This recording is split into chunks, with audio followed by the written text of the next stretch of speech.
ఇప్పుడు నా పక్కకు వచ్చి కూర్చొని నాతో మాట్లాడిపోయిన చిట్టి తల్లి స్వీటీ అని ఒక చిన్న పాప 2001లో నేను ఉద్యమాన్ని ప్రారంభించినప్పుడు మెదక్ జిల్లా నర్సాపూర్ ప్రాంతం ఆ అమ్మాయి ఎక్కడికి పోయినా జీప్ మీద కూర్చొని చిన్న గొంతుతో జై తెలంగాణ అనేది.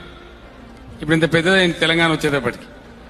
అంకుల్ తెలంగాణ వచ్చింది కదా, నేను పైలట్ ట్రైనింగ్ అయితే తెలంగాణ ఫస్ట్ పైలట్ అవుతా, ఉమెన్ పైలట్ అవుతా, నాకు డబ్బులు మంజూరు చేయాలని చెప్పి ఇచ్చిపోయింది.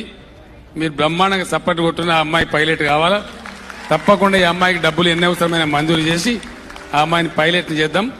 మన స్వీటీ గగనతలంలో తెలంగాణ గగనతలం తిరుగుతుంటే అక్కడ కూడా జై తెలంగాణ నినాదం వినపడుతుంది. అంత బాగా ముందుకు పోదాం. సీఎం గారు చాలా సపోర్టివ్, చాలా హెల్ప్ఫుల్. సీఎం గారు ఒకసారి ప్లీనరీలో చెప్పినట్టయితే గగనతరంలో తిరుగుతూ జై తెలంగాణ అనాలి, నినాదాలు చేయాలి అన్నారు. సో అదొక్కటే నేను ఎప్పుడూ ఆలోచిస్తా, లైక్ అంత పెద్ద సీఎం గారు నన్ను అంతమందిలో గుర్తుపెట్టి చెప్పినారు.